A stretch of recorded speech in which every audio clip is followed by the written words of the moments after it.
Beleza, pessoal? Tudo bem? Como vocês já puderam ver aqui, tabela periódica dos elementos. Nós vamos falar um pouquinho sobre a tabela periódica, né, que nós temos. Eu vou mandar um arquivo para vocês também, para vocês lerem e estudarem um pouco mais. Vocês vão ver alguns nomes. Principal, né, o nome, os dois, né, principais. Vocês vão ver Mendeleia, Dmitri Mendeleia, está escrito Mendeleev. Ele ajudou a organizar a tabela periódica. Quando a gente vai estudar a tabela periódica, você faz uma pesquisa rápida, ele é o nome mais proeminente que aparece, né? Mendeleev. Esse químico russo, ele organizou a tabela periódica por ordem, né, crescente de massa atômica. E depois um outro cientista chamado Monsley, ele organizou por número atômico, que é como, né, nós temos ela organizada hoje. A diferença principal entre os dois é essa, né? Um organizou por ordem crescente de massa atômica, o outro por ordem crescente de número atômico, tá? E essa tabela atual, né, nós conhecemos, atual assim, vamos lá, né? Tem os últimos elementos aqui que conseguiu sintetizar eles em laboratório e acrescentou mais alguns aqui. Então, né, temos pelo menos a maioria, né, os principais, não vai mudar, vai ficar assim. Durante a aula eu vou voltar um pouquinho para falar um pouquinho a respeito dessa tabela e tudo, só que assim, a tabela ela nos dá diferentes formas de classificar os elementos, ok? Então nós vamos a essas classificações. O que é aqui? Né? O desenho da tabela periódica dividido aqui em alguns subníveis. Pessoal, no final da aula aqui eu vou deixar um link para vocês verem dois vídeos, né? Um de distribuição eletrônica, vai ajudar a entender esses subníveis, vou falar um pouquinho agora para vocês também. E outra da parte histórica, fala um pouco da vida de Mendeleia, também interessante. Oriento que vocês assistam. Então aqui o que? Os elementos das duas primeiras colunas, daqui para frente vamos chamar de família ou de grupo, né, assim que é denominado, os dois primeiros grupos, eles terminam sempre a distribuição eletrônica deles no subnível S, tá bom? Relembrando rapidamente, né, eu tenho os elementos, né, que tem o núcleo, que é positivo ali, né, onde ficam os prótons e os nêutrons, e eu tenho a eletrosfera, a parte de fora. Essa eletrosfera é organizada em camadas. Essas camadas são organizadas em níveis e subníveis, tá? E um dos subníveis é o S. Então todos os elementos dos dois primeiros grupos, eles vão terminar a distribuição deles no subnível S. E o hélio, se você olhar na tabela periódica, aqui vai ser o, não sei se dá para enxergar daí, HE aqui está escrito hélio. Então, se ele termina no subnível S também, ele está sozinho aqui, por quê? Né? Por que não colocou ele aqui? Ó? Ia fechar certinho aqui, ia ficar, né? Só que as características dele têm muito mais a ver com essa última coluna aqui. Eu vou explicar daqui a pouco. Beleza, então. E assim os outros blocos aqui, né? Também terminam a distribuição eletrônica, o último elétron deles vai estar no subnível indicado também. Ou seja, esses aqui, que são metais de transição interna, no subnível D, aqui representativo do subnível P e aqui no subnível F. Então, os blocos onde terminam as distribuições eletrônicas deles. Cada família, cada grupo e esses dois períodos aqui, eles têm um nome próprio. Então, muitas vezes a gente escuta alguns termos que é interessante saber o nome de cada um deles. Então eu tenho cada família aqui, né, ou grupo, e o nome deles. O grupo 1, metais alcalino terrosos, exceto o hidrogênio. O hidrogênio não é classificado como metal alcalino terroso. E eu tenho o nome de todos os outros aqui, só para lembrar um pouquinho aqui, ó. Eu tenho aqui calcogênios e halogênios. Então todos do grupo 17, qual grupo que é esse aqui? Aqui são os halogênios. Então, quando você ouvir algum termo, né, lâmpadas halogenadas, coisas assim, é porque tem aqueles elementos lá, beleza? Então tá. Vou falar um pouquinho dos gases nobres aqui, né? Gases nobres por quê? Eles não se misturam muito com os outros elementos. Então eles receberam esse nome de gases nobres, né? Lembrando a nobreza, né? A Idade Média que não se misturava e tal. então foi classificado, colocado esse nome neles ali, né? Eles não se misturam, eles ficam, né, só no grupo deles, eles são os gases nobres. Por isso que esse elemento ele é colocado aqui. Apesar dele terminar a distribuição eletrônica dele no subnível S, como esses dois grupos aqui, ele é colocado do lado de lá porque ele tem características de gás nobre, ou seja, ele não se mistura com os outros elementos. Na prática, até tem compostos com gases nobres, mas é muito raro acontecer isso, né? Eles, assim, vamos dizer, eles preferem ficar sozinhos, ficar inertes, tá? Muita atenção, não confundir quando a gente fala, por exemplo, gás hidrogênio. Ah, mas então ele está sozinho também? Não. Você tem um hidrogênio ligado com o outro. Gás oxigênio. Não, é O2. Você tem um oxigênio ligado com o outro. Ele não está sozinho. Os gases nobres, hélio, neônio, argônio, criptônio, xenônio, randônio, os gases nobres, eles ficam realmente sozinhos. Então, quando a gente fala do gás hélio, eu tenho tenho átomos de hélio que não estão ligados nem com ele mesmo. Eles estão sozinhos ali mesmo. Beleza? Vamos continuar aqui. Dos nomes aqui. Beleza. Aqui então, as duas últimas linhas representam as famílias dos lantanídeos e actinídeos. Vamos voltar aqui. Então, lantanídeos e actinídeos, né? Em homenagem ao primeiro elemento, o lantânio e o actânio. Então, o que acontece? Esses elementos aqui, eles estão posicionados aqui. Então, a tabela periódica poderia ficar assim mais comprida, entendeu? Coloca essas duas linhas que vamos chamar daqui para frente de períodos, essa nomenclatura. Esses dois períodos, se você colocar eles aqui, ó, vai vir até aqui. Aí imagina que esses dois períodos estão aqui. Desse para cá, arrastaria tudo para lá. E olha como que ele ia ficar mais comprido, né? Então ele daria para encaixar ele aqui, né? Mas coloca ele ali embaixo, né? Visualmente fica melhor, fica mais organizado. A ideia da tabela periódica é a organização, fica muito melhor organizado, né, na verdade. Os nomes.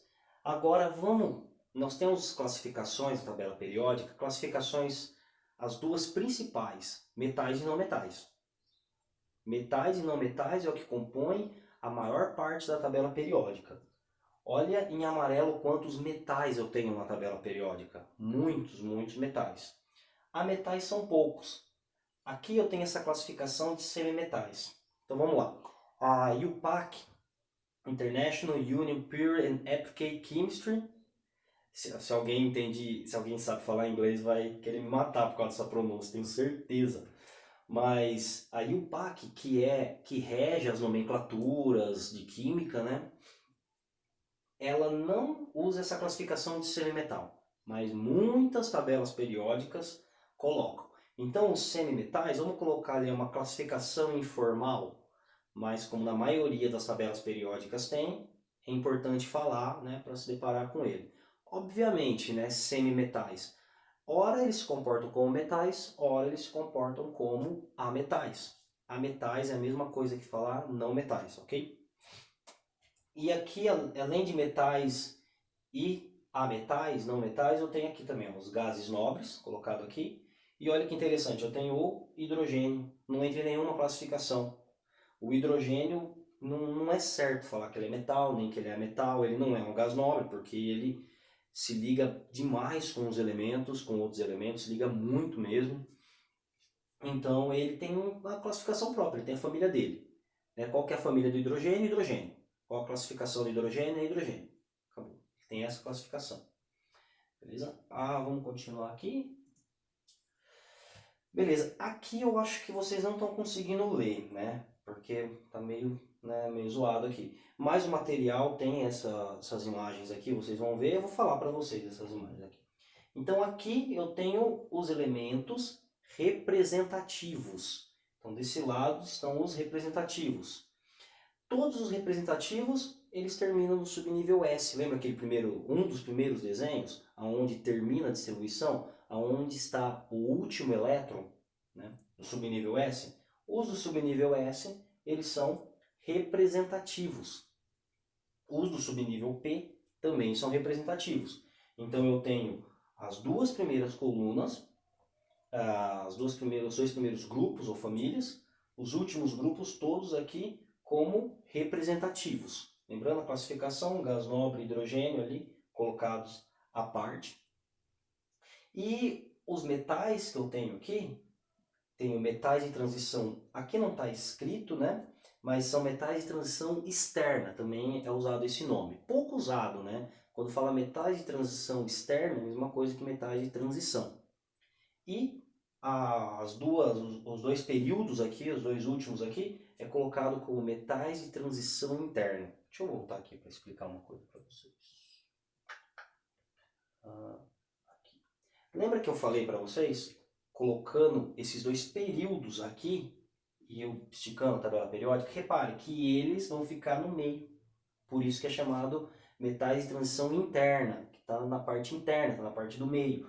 Como esses outros metais ficam um pouco mais de canto, eles são classificados como metais de transição externa, ou apenas metais de transição. Beleza?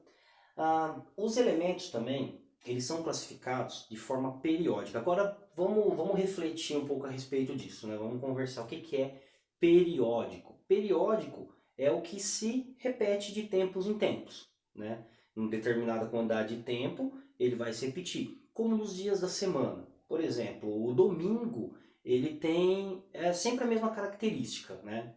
É um dia mais preguiçoso, dá aquela depressão no final do dia, né? Esperando a segunda-feira. Então, vamos classificar assim, como se todo domingo fosse um dia que tem características parecidas. Muda um pouco, é claro, mas tem características que se assemelham. E de 7 em 7 dias vai voltar a ter o domingo. Nós estamos hoje, né, numa quinta-feira, tendo aula de Química Inorgânica. Toda quinta-feira repete essa característica, aula de inorgânica. Isso é uma característica periódica. Os elementos têm características que são periódicas também. Que, olhando, né, na tabela periódica, ele se repete quando volta para a primeira família, né? Nós vamos ver algumas dessas características, beleza? Tem algumas características que elas são aperiódicas. Elas não são muito faladas, muito abordadas, né? Que elas são mais intuitivas, ou seja, quanto maior é o número atômico do elemento, normalmente mais massa ele vai ter também. Vai aumentando o número atômico, vai aumentando a massa dele. Isso aí é uma característica aperiódica, ela não se repete, vai aumentando até acabar os elementos que existem, beleza? Agora algumas características, como essas três, tem mais? Tem. Mas essas três é que eu quero conversar um pouco com vocês. Raio atômico, eletronegatividade e energia de ionização, beleza? Então vamos lá, vamos falar um pouquinho a respeito delas. O raio atômico. O raio atômico aumenta quando eu vou vindo para a esquerda, ou seja, se você olhar na tabela periódica, quanto mais à esquerda, se você olhar no mesmo período, ou seja, na mesma linha, quanto mais à esquerda, maior vai ser o raio atômico. Quanto mais para baixo, você vai olhando na família, né, no grupo, maior é o raio atômico também. Por exemplo, você tem aqui o hélio e o hidrogênio. Qual tem o raio atômico maior? O hidrogênio. Como que eu sei? Porque, segundo aquele desenho, né, a característica ele vai aumentando. O frâncio, eu tenho o frâncio aqui, ó, ele tem um raio atômico muito grande, ele está mais para baixo aqui. Muito grande porque, ó, lembra que o frâncio é o que está nesse cantinho aqui, ó. É maior, quanto mais para a esquerda e mais para baixo, o frâncio está aqui. Então ele é o elemento que tem o maior raio atômico? Até agora sim. Por que eu estou falando até agora? Alguns elementos que estão sendo estudados, sintetizados, né, para acrescentar mais um período na tabela periódica. Até hoje conhecemos elementos que eles têm até o sétimo período, ou seja, eles têm até 7 camadas eletrônicas. Estão estudando elementos com 8 camadas eletrônicas. Mas por enquanto, não é com esses 7 que tá bom. A eletronegatividade é a força que o elemento tem para atrair elétrons para ele. Então, ó, quanto mais para a direita e mais para cima, maior a eletronegatividade deste elemento. Aqui está em cinza. Por quê? A eletronegatividade dos gases nobres não é considerada. Por que não é considerada? Porque eles não atraem elétrons. Um elemento se liga, uma das características que vai fazer um elemento se ligar com outro é a atração que ele tem por elétrons, a vontade que ele tem. Não vontade, não, né? É a atração que ele tem. Os gases nobres, se eles não se ligam com nenhum elemento, eles não têm atração. Não tem tendência de atrair elétrons, nem tendência de doar elétrons, né, como os metais. Agora, olha que interessante. Energia de ionização, eu considero aqui os gases nobres também. E o que seria energia de ionização? É energia para transformar um elemento num íon. Quando ele se transforma num íon? Quando ele perde elétrons. Pode ser quando ele ganha também, mas aqui eu estou falando quando ele perde, tá? Então, o que é essa energia de ionização aqui? É energia necessária para você arrancar um elétron de um átomo. Então, o átomo está lá com todos os elétrons dele. Você precisa de muita energia para tirar o elétron dele? Então, a energia de ionização dele é alta. Você não precisa de muita energia, ele praticamente doa o elétron dele, que é o caso dos metais, ele praticamente doa esse elétron, energia de ionização baixa, beleza? E por que eu considero os gases nobres? Porque os gases nobres possuem energia de ionização, ou seja, qual que é a energia necessária para arrancar elétrons dos gases nobres? Precisa de muita energia, então ó, vê que para lá ele vai aumentando. Para tirar um elétron de um hélio, por exemplo, é uma dificuldade muito grande, ele tem muita energia de ionização. Difícil tirar aquele elétron de lá, por isso ele é classificado aqui como maior energia de ionização. Beleza? Pessoal, essa é a aula que eu tinha para passar para vocês hoje. Espero que vocês tenham gostado. E tem um material que tudo isso que eu falei está explicado também. Vocês podem reler, podem rever o vídeo também. E algumas questões para vocês responderem hoje também. Se você está vendo o vídeo e por acaso não é aluno meu, é só pedir que eu envio para você também essas atividades. Beleza, pessoal? Então é isso aí e até mais.